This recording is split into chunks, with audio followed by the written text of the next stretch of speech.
Hello and welcome to unit number 3, half.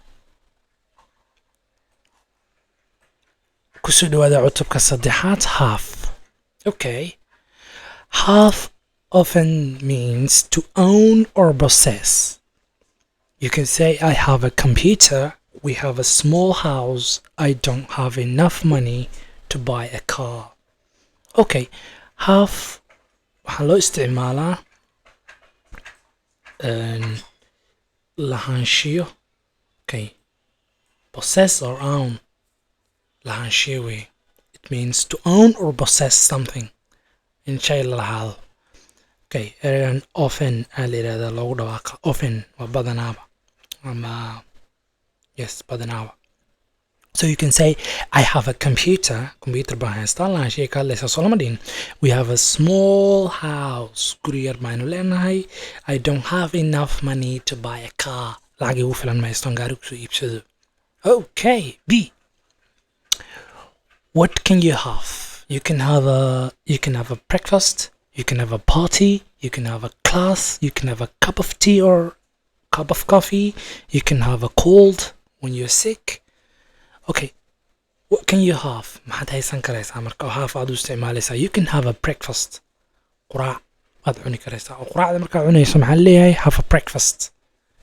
Breakfast mahaya dhawaaqa. meesha waxaan ku baranaa dhawaaqa, collocationska iyo vocabulary-ga in lagu dhiso. So you can have a breakfast. quraac aad cuni karaysaa. You can have a party. xafladaad dhigan karaysaa. Party xaflad wey. erayada half ee raacda waay. You can have a class. Party xaflada la yidhahdaa. In American English you can say party. I can have a party. But in British English you say I have a party. You can have a class. We say class. See this class. We don't say glass. Glass sahma. Have a cup of coffee or tea. Waa inaad kaalkooda shaaha qac ka siida ama kafee qac ka siiso. You can have a cold. Hergeb baa kugu dhici karaya. I have a cold hadda dhahdo waxa waay hergeb ay hayo waay. It means you're sick. So we use when you're sick. We say I have a cold when you're sick.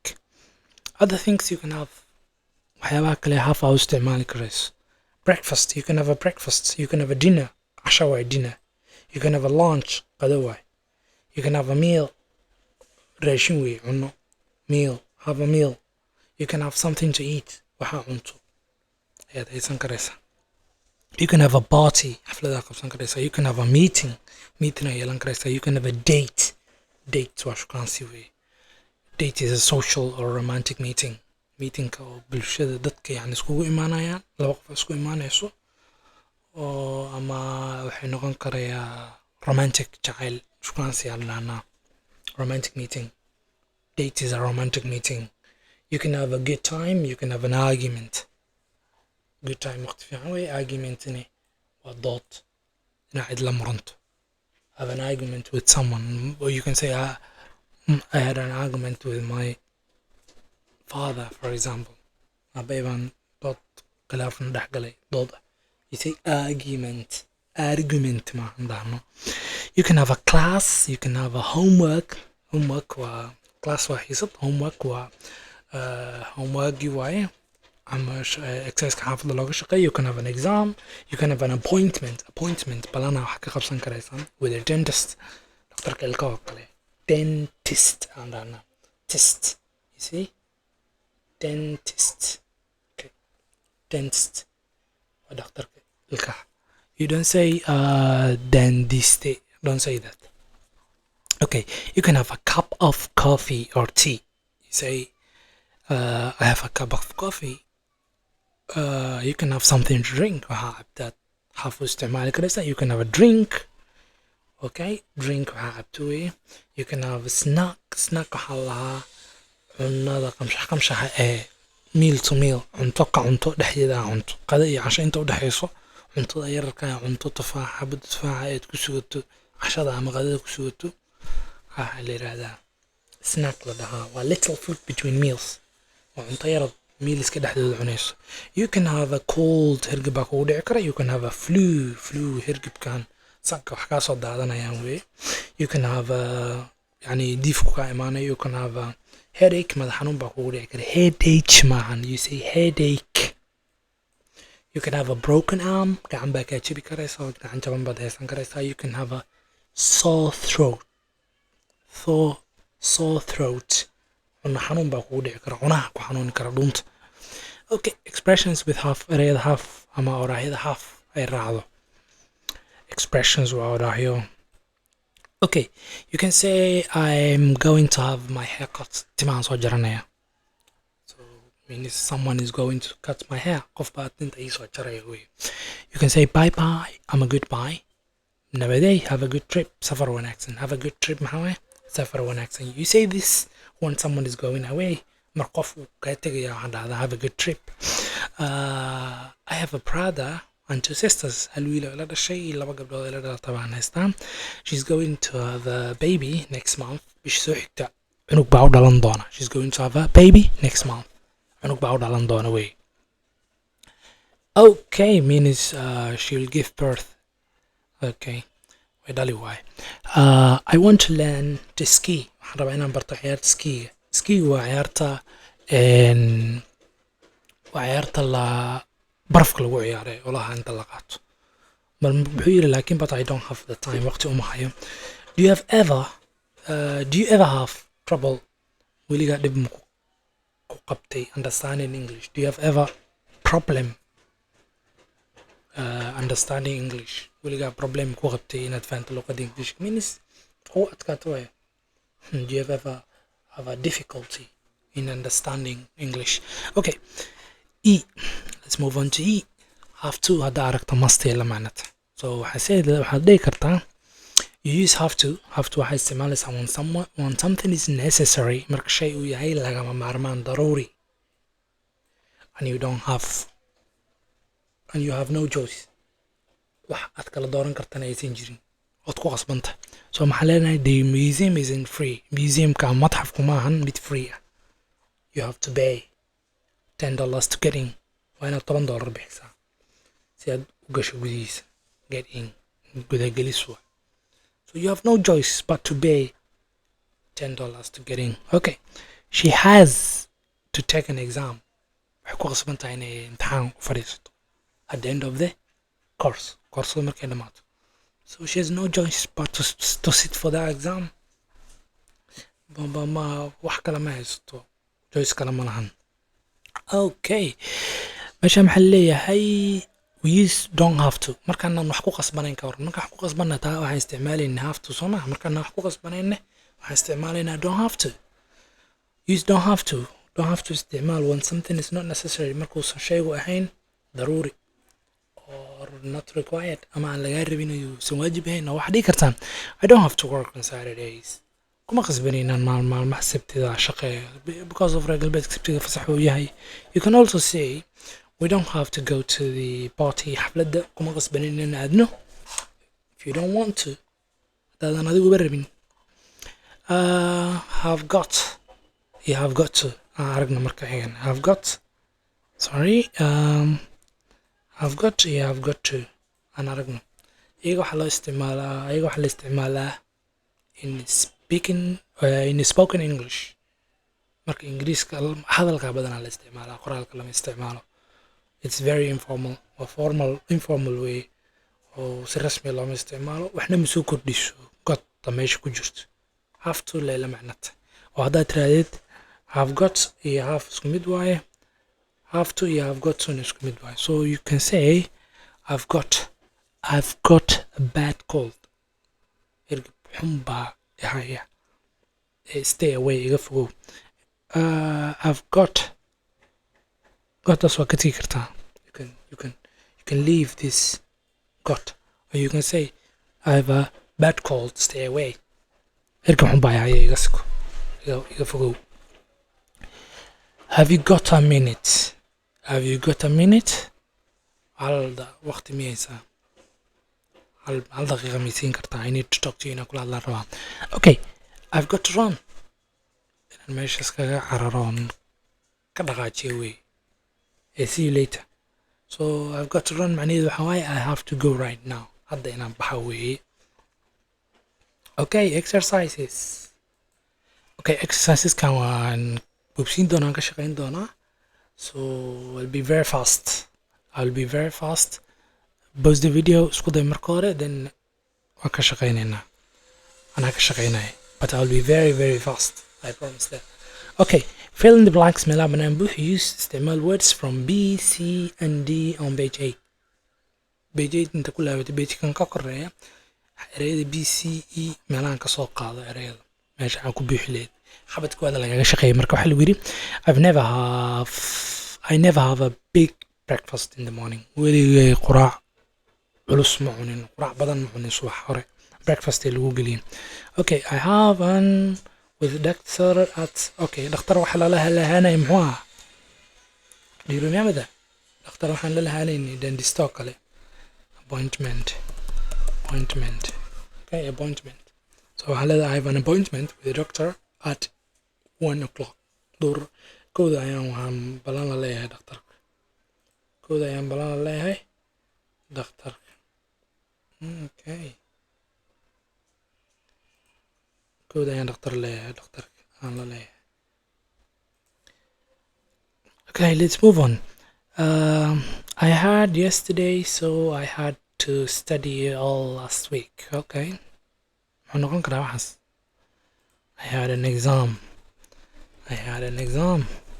yesterday. Shalay imtixaan baa lahaa. So waxaan ku qasbanay I had to study all last week. Isbuucii la soo dhaafo dhan inaan wax daraaseeyo wax aqriyaan ku qasbanay. Mike is going to have on Saturday night.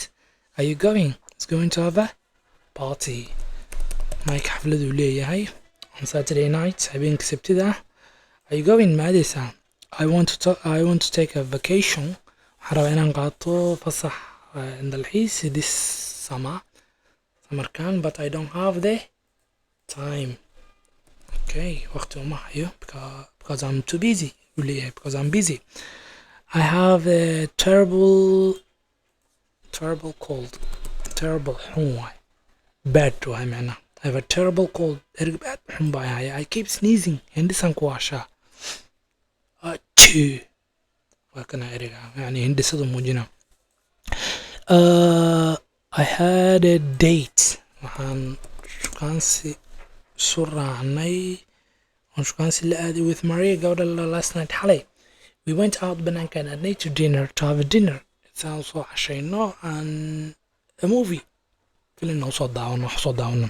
Keiko gabadha la yiraahdo is going to have a what? Is going to have a baby. Cunug baa u dhalan doona. She thinks it will be a girl. Waxay filaysaa inuu cunugaan noqon doono, gabar noqon doono. Su'aalaan bal ka jawaab. Answer these questions. Su'aalaan ka jawaab about yourself adiga kugu saabsan. Su'aalaan sida adiga aad u rabtad uga jawaabaysaa because adiga kugu saabsan yihiin. Do you have any brothers or sisters? Ma leedahay wiilal ama gabdho kula dhashay? If yes, hadday haa tahay, how many meeqo? Which days do you have to go to class? Maalmeed xiisadaada. What do you usually have for lunch? Badanaa maxaad ku qadaysaa? On weekends, maalmaha fasaxa jimciga khamiista laga wadaa. Weekendiska ya? Meesha anaga jimciga khamiista not weekendiska. Sorry. Reer galbeedkana waxay u tahay weekendisku wuxuu yahay Sabtiga Axad meelaha. Yeah, Sabtiga Axad. On weekends, maalmaha fasaxa, do you have to get up early in the morning? Badanaa ma ku qasban tahay inaad alasaydi soo kacdo. Get up early. Alasaydi inaad soo kacdo waan. To get up early. Do you ever have arguments with your friends? Weli dood iyo muran iyo khilaaf mid soo kala dhex galay saaxiibada ay adiga have argument with waa cid inaad la doodood murantaan khilaaf idin soo kala dhex galan. Is there anything you have at home that you don't need? Ma jiraa shay xaafadda ku yaala laakiin aadan u baahnayn? How often do you have your haircut? Badanaaba tintaada sidee u jartaa? Ma usbuucle ma bille? How often? Okay. Do you ever have trouble understanding English? Maku soo martay ama weligaa dhib ma ku qabtay fahanka Ingiriiska? Have a trouble. Okay. Do the crossword puzzle kana lahaa. waa puzzle, waa xiraale, waa xujo, waa wax laga shaqeynayo. Crossword ereyo la isla dhaafinayo wey marka. It's all about crossword. So we have line-kan saan jiifka u taxan iyo joog. Ku jiifka u taxana cross allah, ku joogana allah down allah. Hints lagu siinaa marka. Crosska saddexdan shay waa saddexdan number ku soconayna. Number 1 waxay galaya erey saddex xaraf ka kooban intana laga fahmi karo. You can have one in a restaurant. waxaad maqaayad ku cuni karayso. Meal afar xaraf ka kooban meal. Somahan it's a meal probably. afar xarafna ka kooban yahay. Okay, kan labaad, some people like to have on New Year's Eve. habeenka New Year's Eve waxa la habeenka uu soo galayo New York. wax la dhigto maxaa waye? You can have a party. Number 3 soma. You can have a party. You can have a party. Sorry. Ana ku aadin doona. You can have a party, yeah? You can have a party on New Year's Eve. afar xarafna way tahay soma. Okay. You can have a party on New Year's Eve. Okay, you have this between meals. wax cuntooyinka inta u dhaxeeya la cuno. Snack. Okay, snack. Can have a snack. Snack. You can have a snack. You can have a snack between meals. Okay. qaybta jooga noo hartay oo xabadana iyo xabadan. Okay. Downka you have this at school. wax schoolka aad ku gasho. Exam. Okay, iyadoo ku diyaarsan tahay. Inta x dhig. Intana m dhig. Okay, you need to kuwan kowaad inaad fahanto qaabka looga shaqeynayo boobsiina. And then you will see this a lot in the coming chapters. So erey xiga maxaa number 4. If you don't want coffee hadaad u baahnayn, you can have what? Tea. Tea waa diyaarsan tahay. Eedana waa diyaarsan tahay. Eeda waa diyaarsan tahay. We put tea here. And there we finished. And the last part, what do you say when? maxaa dhaxdaa markay waxyaabaan kugu dhacaan? What do you say when someone is thirsty? marka qof ooman yahay maxaa ku dhahdaa? Why don't you have a drink? As always, pause the video adiga. isku day kadib jawaabta waad arkaysaa. Okay. What do you say when someone is going away on vacation? qof markuu baxayo fasax aadayo maxaa leedahay? Bye. Have a what? Have a good trip. eradan sa isku rarnaa barato wey. Englishka fluency-gaaga wuu fiicnaanaya marka. Okay. What do you say when maxaa dheedahay marka when you want to talk to someone? marka rabto qof inaad la hadasho but you don't know if he or she has time. qofku inuu waqti ku hayn kala aadan ogeyn laakiin aad rabto inaad la hadashid. su-aashaan aad weydiinaysaa have you got a minute? Okay. And there we finished unit number 3. Keep learning.